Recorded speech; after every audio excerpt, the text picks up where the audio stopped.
너는 또 그것을 내 손목에 메어 기호를 삼으며 내 미간에 붙여 표로 삼고 또 내 집 문설주와 바깥문에 기록할지니라. 아멘.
오늘은 우리를 향한 아버지의 마음, 우리를 향한 아버지의 마음이라는 제목으로 말씀 전합니다. 얼마 전에 제가 TV를 통해 문제를 가진 한 어린아이가 달라지는 과정을 담은 프로그램인 우리 아이가 달라졌어요 를 보았는데, 주인공으로 등장한 초등학생 아이가 좁은 집 안 닫혀있는 방문을 앞에 두고서 방 안에 계신 아버지에게 이것저것 질문하는 것을 보았습니다. 그런데 안에서 얼마 안 있어 이런저런 질문에 대답하는 소리가 또 들리고, 그러자 그 아이는 아무 일도 없었던 양 다시 뛰어다닙니다. 그리고 함께 있던 어머니는 좁은 거실을 뛰어다니는 첫째 아들, 엎드려 책을 보는 둘째 딸, 들쳐업은 갓난아기 셋째까지 세 아이를 돌보느라 정신이 하나도 없어 보였습니다. 그런데도 그 의문의 방은 굳게 닫혀 있었습니다. 나중에 알게 된 것은 그 문은 오래전부터 잠겨져 있었다는 것입니다. 첫째인 그 아이는 학교에 가서 같은 반 친구들에게 이유 없이 달려들어 위협을 가하였고, 학교에서 그 누구도 감당이 안 되어서 그러한 아이로 커가고 있었습니다. 집에서 아버지로부터 완전히 분리되어 사랑을 못 받는 한 어린 아이가 그렇게 학교에서는 난폭한 아이로 커가고 있었습니다. 저는 궁금했습니다. 아버지는 도대체 무엇을 하는 분일까? 왜 아이와의 만남의 자리를 차단해 놓았을까? 수년째 그 좁은 집 안에서 방문을 잠그고 그 안에서 무슨 일을 그렇게 했을까? 무엇 때문에 아버지를 간절히 찾는 그 아이의 마음을 애써 외면했을까? 별 생각을 다 했습니다. 조금 뒤 충격적인 모습을 보게 되었습니다. 드디어 열려진 아빠의 방문을 통해 아들이 들어갔는데, 아버지가 열심히 작업 중이던 그 컴퓨터 키보드 위에 펼쳐져 있는 것은 성경책이었습니다. 그리고 컴퓨터 모니터에서 그가 작업 중이던 것은 교회의 사진들이 펼쳐져 있었습니다. 그는 바로 우리가 잘 알고 있는 그분이었습니다. 목회자. 그렇게 교회에 충성하며 집에서도 문을 잠궈놓고 교회 일을 하여서 교인들이 인정해주는 착하고 충성된 교역자가 되었는지는 모르겠지만, 가정에서는 남편의 역할과 아버지의 역할을 내팽개쳐버리고 가정을 돌보지 않는 못난 남편이자 나쁜 아버지로 되어 있었습니다. 과연 하나님께서는 그 목회자를 어떻게 바라보고 계실까? 라는 생각이 들었습니다. 얼마 전 어느 교회에 권사님의 아들이 저희 교회를 찾아왔습니다. 저는 그와 대화를 나누던 중에 그에게 이상한 점을 발견하게 되었습니다. 그 청년은 수시로 저에게 저기 이상한 것이 보인다며 저에게도 그것을 보여주고자 했습니다. 이상한 것, 헛것, 악한 영을 본다고 저에게 이야기했지만, 그 청년의 이야기를 제가 다 들어보니 결국 그 청년의 병은 아버지의 사랑을 받지 못하여서 그 사랑의 결핍, 애정의 결핍이 만든 결과물이었습니다. 그에게 있어서 필요한 것은 귀신을 쫓아내는 기도, 축사가 아니라 바로 아버지의 관심과 사랑이었습니다. TBS의 그 아이도, 그 권사님의 아들도 아버지의 사랑이 필요한, 너무나도 지극히 정상인 아이였습니다. 그런 아들이 변한 것입니다. 한 명은 난폭하게, 또 한 명은 악한 영에 의해서 신비적으로. 그것은 바로 아버지와 아들의 관계가 깨어진 데 그 원인이 있었습니다. 그래서 아버지의 사랑이 그 아들의 마음에 전달되지 못해서 시작된 문제였습니다. 마음과 마음이 전달되는 것, 그것이 어쩜 그리도 힘들고 어려운지요. 오늘 그 아버지의 마음을 오늘 읽은 본문의 말씀을 바탕으로 깊이 한번 묵상해 보기를 바랍니다. 이심전심이라는 말이 있습니다. 비록 불교 경전에서 그 출처를 찾을 수 있지만 기독교의 메시지를 이해하는 데에도 큰 도움을 줍니다. 마음으로써 마음을 전달한다 라는 의미입니다. 우리는 하나님의 말씀이 이렇게 많이 쌓여져 있는 성경을 우리 손에 들고 있음에도 불구하고 현재 그 하나님의 마음을 잘 모른다라는 것이 우리의 문제이고 이 시대의 문제입니다. 그런데 이심전심에서도 볼 수 있듯이 말을 하지 않고도 글로 표현하지 않고도 마음으로서 마음이 전달되면 얼마나 좋을까 생각해 보았습니다. 이번 한 주 동안 새벽 예배를 인도하며 하나님의 마음으로 성경 읽기라는 제목으로 율법서와 시가서, 그리고 역사서와 서신, 선지서, 그리고 복음서를 전했습니다.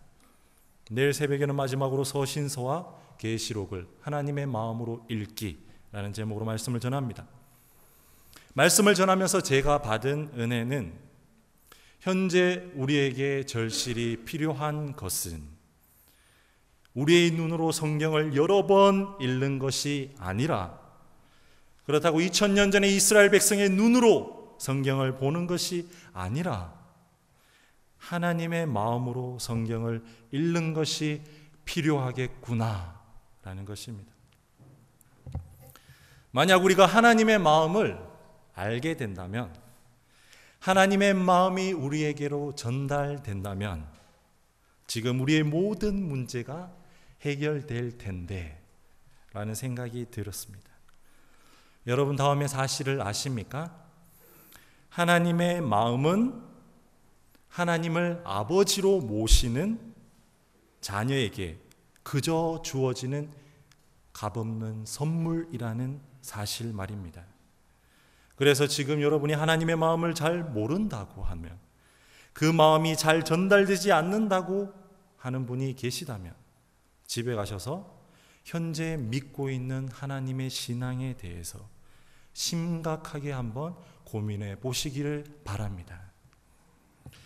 그래서 오늘 읽은 신명기 6장의 말씀도 무엇을 하여라, 무엇을 하지 말아라 라는 주종관계에서 나오는 행위의 명령이 아니라 아버지가 아들을 걱정하는 마음에서, 염려하고 사랑하는 마음에서 전달하는 신뢰를 바탕으로 한 요청으로 우리는 이해해야 바른 해석입니다. 저희 아버님은 장로님이 되신 지 30년이 거의 되셨습니다. 아버님은 언제나 출장이나 특별한 일로 출타하지 않는 이상 본교회 새벽 예배와 수요 예배와 금요 예배를 모두 출석하십니다. 당연한 일입니다. 지난해 제가 산성교회 처음으로 사역을 시작했을 때 몇 분의 집사님께서 제게 오셔서 산성교회에 드리는 건의사항, 좋은 교회가 되기 위한 방법들, 더욱 열심히 충성스럽게 봉사해 달라는 의미로 여러 말씀들을 건네주셨습니다. 이제 1년이 지난 지금 저는 그 질문들에 대한 해답, 그리고 그 해결 방법에 대해 조금은, 아주 조금은 이해할 것 같습니다. 그것은 바로 항존 직분을 가진 성도님이 새벽 예배와 수요 예배와 금요 예배를 모두 출석하시면 산성교회는 더 좋은 교회가 된다는 것입니다. 작년 7월 1일 제가 처음으로 산성교회에 왔을 때 새벽 예배에는 출석자들이 20여 분을 넘지 않으셨습니다. 그런데 올해 사순절 특별 새벽 기도회 이후에 그 새벽의 열기가 이어져서 현재는 평일 평균 40여 분에서 60여 분 정도로 예배를 드리십니다. 배가 증가한 것입니다. 담임 목사님께서도 얼마나 힘이 나는지 모릅니다. 하지만 아직 금요 심야 기도회는 작년과 마찬가지로 고정적으로 30에서 40여 분 정도가 출석하십니다. 그런데 얼마 전 한 번에 70여 분이 참석하여서 함께 기도 드린 적이 있는데, 담임 목사님뿐만 아니라 매주 출석하시는 집사님과 권사님들께서 얼마나 좋아하셨는지, 기도에 힘이 난다, 기도에 불이 붙는다면서 기쁨을 감추지 않으셨습니다. 산성교회 성도 여러분, 우리가 무슨 큰 일을 한 게 아니고 단지 출석만 해도 이렇게 기뻐할 수 있다는 사실이 놀랍습니다. 단지 예배에 출석하는 것만으로 이렇게 기쁨을 누릴 수 있는 일이 세상에 얼마나 되겠습니까? 저는 그 당시 하늘에 계신 하나님께서도 함께 기뻐하셨을 거라고 생각합니다. 우리 산성교회는 항존 직분자들과 새롭게 피택된 항존 직분자들 합쳐서 118분이 계십니다. 그분들께서 교회에 정해진 예배만 모두 참석하신다면 산성교회는 날마다 기쁨이 넘치는 예배를 드릴 수 있습니다.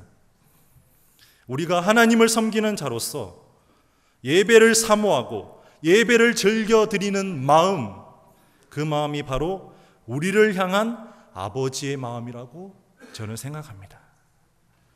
저는 신대원에 처음 들어갈 때만 하더라도 앞으로 큰 교회에 가서 부목사로 사역해 보아야지 라고 하는 어설픈 마음을 가졌습니다. 그렇게 사역하면 좀 폼날 것 같았습니다. 큰 교회 가려면 무슨 스펙이 필요한가 알아본 적도 있습니다. 주변에 큰 교회 간 사람들의 형편을 찾아본 적도 있습니다. 결론은 대부분 지연과 얼마간의 학연으로 가는 것을 알았습니다. 그래서 누구를 사귀면 도움이 될까 생각해 본 적도 있습니다. 그때로부터 수년이라는 시간이 흘렀습니다.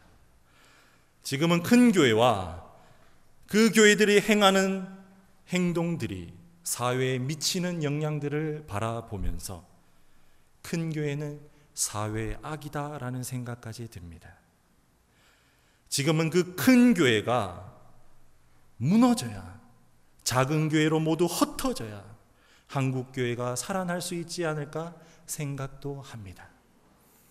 그렇게 시선이 달라진 이유는 예전에는 내가 가고픈 길, 내가 하고 싶은 사역에 대해서만 생각하였는데 어느 순간부터는 하나님이 하고픈 일은 무엇일까?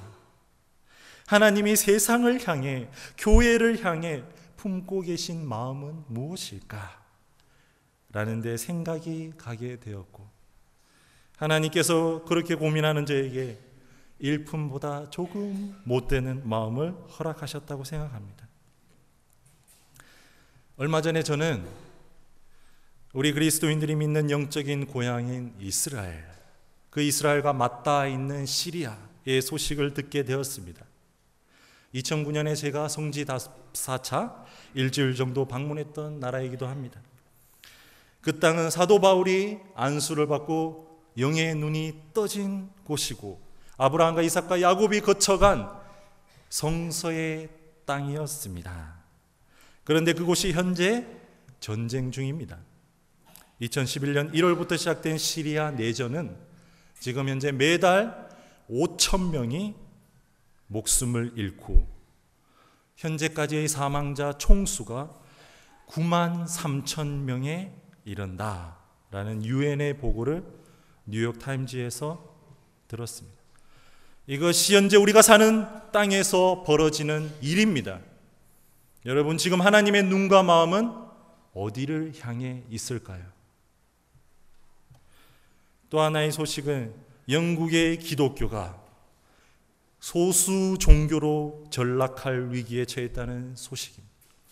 2011년 영국 인구 조사 결과에 의하면 25세 이하 영국인의 10%가 무슬림으로 나타났습니다.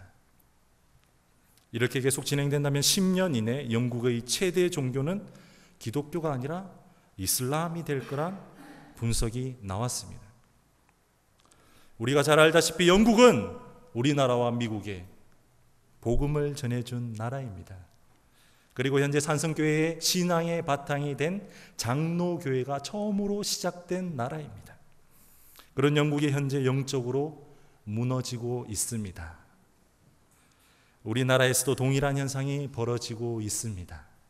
2010년 10월 저희가 속해 있는 대한예수교 장로회 통합 측의 총회정책협의회 발표 내용 중의 일부입니다. 2010년 현재 한국교회 복음화율은 전체 인구 대비 20%에 크게 밑돌고 있다. 그리고 그 내용을 들여다보면 40대 이상의 기성세대는 전체 인구 대비 20% 정도의 기독 신자가 있는 반면 30대는 10% 안팎, 20대는 3.7%, 10대는 4%에 불과하다. 이러한 추세대로라면 30년이 안 되어 대한민국의 기독교는 극소수자들만 믿는 종교로 추락하고 말 것입니다. 여러분, 우리는 지금 이 시대를 바라보는 하나님의 마음을 읽을 수 있어야 합니다. 이 시대의 하나님의 마음과 하나님의 관심이 어디에 있는지, 하나님의 눈은 어디를 향하고 있는지 생각해야 합니다. 그리고 그곳에 우리의 몸과 마음이 있어야 하고 그곳에 대한 기도 제목이 항상 드려져야 합니다. 그래야 하나님과 영적으로 교제하는 그리스도인이라고 할 수 있습니다. 그렇게 하여야 오늘 읽은 신명기 6장의 말씀을 잘 이해하고 있다 말할 수 있습니다. 신명기 6장 6절에서 9절 말씀을 요약하면 너희는 하나님의 말씀을 마음에 새기고 부지런히 가르치며 내 손목에 메고 내 미간에 붙이고 내 집 문설주와 바깥문에 기록하라 라는 말씀의 의미는 곧 내 아들아 이것만은 꼭 기억해라. 내가 너를 사랑한다. 그러하기에 너는 내 마음을 다하고 내 뜻을 다하여 나에 대해 먼저 알아야 된다. 그래야지 내가 한 모든 말을 이해할 수 있고 나의 마음을 알 수 있기 때문이다 라고 하시는 하나님 아버지의 말씀입니다. 제가 여행 인솔자로 유럽 여행 상품을 인솔할 때 독일에서 일어난 일입니다. 손님들이 독일의 로텐부르크에서 하룻밤을 묵고 다음날 아침 버스에서 나누시던 이야기를 듣게 되었습니다. 독일에서는 노인들을 위한 편의시설이 참 잘 갖춰져 있습니다. 화장실에는 노약자를 위하여 세면대가 2개나 있다면서 어제 저녁 바닥에 있는 세면대에서 손수건도 빨고 밀린 빨래도 하고 발도 씻고 세면도 하고 참 잘 사용했습니다 라고 말씀을 나누시는 것을 들었습니다. 그래서 저는 담담하게 말씀드렸습니다. 그것은 노약자를 위한 보조 세면대가 아니라 용변을 보고 씻는 서양식 구형 비데입니다. 그리고 서로가 한참을 바라보고 웃었고 여행 내내 그 이야기를 하시며 즐거워하셨습니다. 여러분, 그런 실수는 웃어 넘길 수 있습니다. 다 함께 한번 크게 웃고 넘기면 되는 것입니다. 그런데 우리가 하늘에 가서 아버지 앞에서 하나님, 저는 세상살이에 너무 바빠 교회에서 중직을 맡았음에도 불구하고 예배를 자주 빠졌으며 말씀대로 잘 살지도 못했습니다. 더구나 하나님의 마음에 대해서는 생각해 볼 여력조차 없었습니다. 그리고 우리 자녀들은 교회는 다니는 척 했지만 부모인 우리들을 그대로 본받아 예수님을 잘 알지도 믿지도 못했습니다. 하나님, 제 마음 다 아시죠? 제가 얼마나 바빴는지 하나님 다 아시죠? 이 모든 게 다 제 실수로 인한 것이니 한 번만 넘어가 주세요. 그러면서 하나님과 그 심판 자리에서 크게 한번 웃고 넘어가면 됩니까? 그렇게 하면 구원이 이루어지는 것입니까? 그러면 하나님께서 그래, 내 사랑하는 아들아, 딸아, 내가 세상살이로 무척이나 바빴다는 걸 나도 잘 안다. 그래, 나의 옆자리에 와서 앉거라. 라고 하실까요? 우리가 예전에 좋았던 기억을 회상할 때 하는 말이 꼭 한 가지 있습니다. 그땐 정말 열심히였지. 밤잠을 설쳐가며 일했어. 그땐 그 일이 너무나 좋았어. 밥을 먹을 때도 잠을 잘 때도 그 일 생각뿐이었지 라는 것입니다. 교회에서도 나이가 지긋하게 드신 할머니 권사님들은 과거를 회상하시면서 하시는 말씀이 있습니다. 그땐 정말 열심히 교회를 다녔었지. 새벽 예배, 수요 예배, 금요 기도회, 또 매일 교회에 모여서 기도회를 하며 교회에서 거의 살다시피 했지. 그런데 그때가 너무나 좋아, 그리워져. 여기에서 우리가 놓쳐서는 안 될 중요한 점 한 가지가, 과거를 추억하며 누구나 흐뭇하게 웃을 수 있는 것은 오직 열심을 다해 무언가를 하였던 기억뿐이라는 것입니다. 여러분, 최선을 다한 것만 기억에 남습니다. 나중에 하나님도 그것만 기억하십니다. 로마서 12장 11절에 부지런하여 게으르지 말고 열심을 내어 주를 섬겨라 라는 말씀이 있습니다. 제가 아는 어떤 분은 학부에서 신학과를 나오고 저와 함께 신대원을 졸업하고 주변의 안양에서 전임 사역을 2년간 충성스럽게 마치고는 어느 날 바람처럼 아내와 세 아들과 함께 시골로 내려가셨습니다. 목사 안수를 4개월 정도 앞두고 농사꾼이 되어버렸습니다. 처음 몇 개월간은 도대체 이해가 되질 않더니 이제는 그를 조금 이해하게 되었습니다. 무엇이 그를 그리로 이끌게 되었는지, 무엇이 평생의 소명을 가지고 시작한 신학의 길, 목회를 내려놓게 하였는지, 그것은 하나님의 말씀을 앞에 두고 치열하게 삶을 살지 않고는 알 수 없는 일입니다. 하나님과 대면하여서 인생이라는 거친 현실을 마주하고 힘써 싸워보지 않은 이상 선택할 수 없는 길입니다. 저는 그분이 이 땅에서 그 누구보다 신명기 6장의 말씀을 깊이 묵상하였고 하나님의 마음을 그 누구보다 잘 이해하였다고 생각합니다.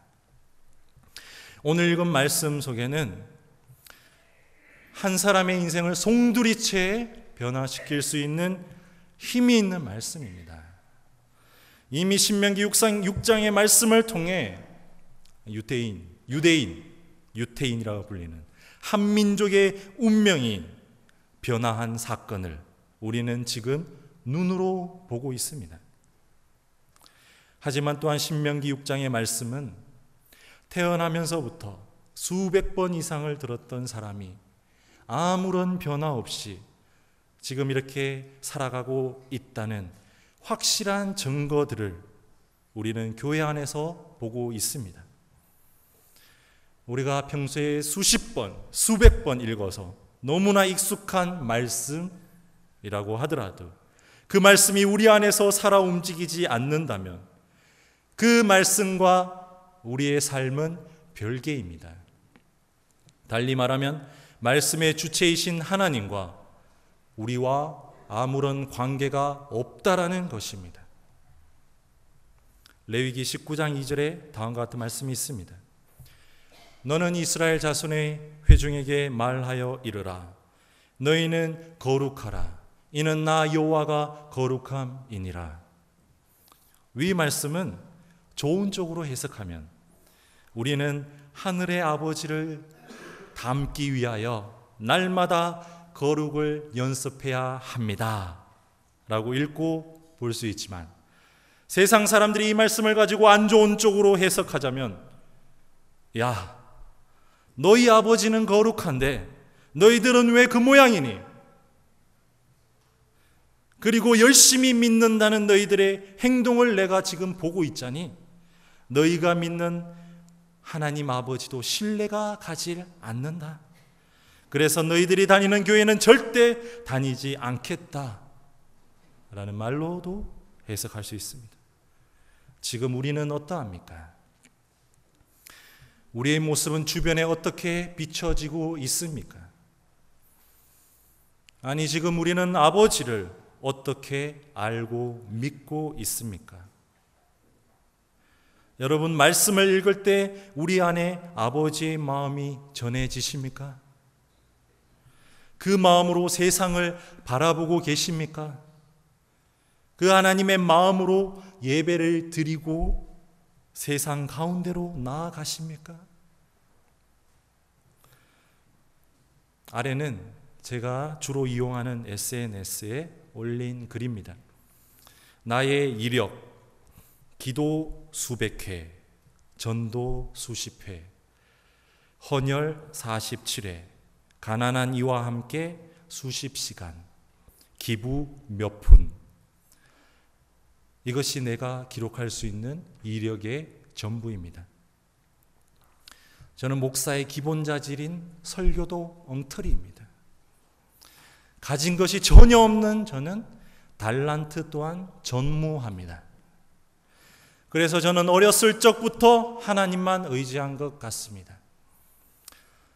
이것저것 내세울 것 있는 사람들이 하나님을 의지하는 것과 자랑할 것이 전혀 없는 사람이 하나님을 의지하는 것은 다른 의미입니다. 그래서 앞으로 제가 나아가야 할 길 또한 분명히 정해져 있는 것 같습니다. 하든 헌혈은 계속하고, 기부는 더 많이 하고, 가난한 이와 함께 시간을 보내고 그들을 위해 기도해 주는 것, 그것이 끝입니다. 참 간단합니다. 말씀을 정리합니다. 제가 중국에서 지낼 때, 그리고 두바이에서 지낼 때 그곳에서 많은 주재원들을 보게 되었습니다. 그분들은 처음에는 다니던 회사의 주재원으로 가족들과 함께 나왔다가 3년 혹은 5년이 지나자 아이들의 학업 때문에 한국으로 귀임하지 않고 그곳에 눌러앉아 버리는 경우를 많이 보았습니다. 그렇습니다. 우리는 아이들의 학업 때문에라도 수십 년간 살아온 대한민국이라는 터전을 버리고 이사할 수 있는 사람들입니다. 그와 같은 부모들입니다. 여기에 있는 그 누가 아들이 피부가 골마서 한국에서는 도저히 상처가 회복되지 않고 1년 연중 습하고 따뜻한 필리핀이나 인도네시아에 가서 살면 회복될 것이라고 하는데 어느 누가 가지 않을 부모가 여기 있습니까? 여기에 있는 그 누가 아들과 딸이 하버드대에 수석으로 입학하여서 부모가 함께 가서 살아야만 한다고 하는데 가지 않을 부모가 어디 있습니까? 생각만 해도 흐뭇하고 좋으시죠.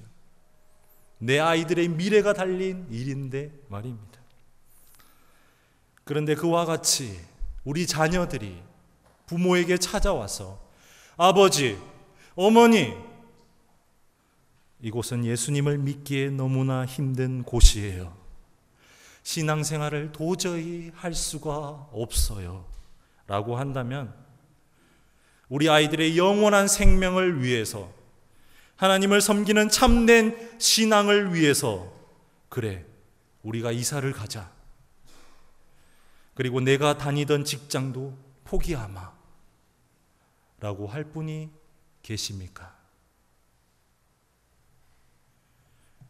오늘 우리는 거룩한 말씀을 우리에게 전해주신 분에 대해 좀 더 깊이 생각할 필요가 있습니다. 그분은 우리에게 내가 너의 아버지다 라고 말씀하고 계십니다. 그분은 우리 안에서 우리도 모르는 우리의 앞길을 계획하셨고 지금 인도하고 계신 분입니다. 그분에게 초점을 맞추라고 성경의 수많은 저자들이 이야기합니다. 가던 길을 멈추고 하나님께로 다시 돌아오라고 많은 선지자들이 이야기하고 있습니다. 이제 우리는 그분들의 말을 들어야 할 때입니다. 우리를 향한 아버지의 마음을 알아야 할 때입니다. 아버지가 마음을 두시고 계신 곳에 우리도 그곳에 마음을 두어야 합니다. 지금이 바로 그 때입니다. 기도하시겠습니다. 하나님 아버지, 우리를 향한 아버지의 마음을 알기 원합니다. 그러기 위해 우리가 가지고 있는 시간과 분주한 마음을 내려놓습니다. 아버지의 마음이 느껴지면 그 즉시 달려갈 수 있는 깨끗한 그릇이 되겠습니다.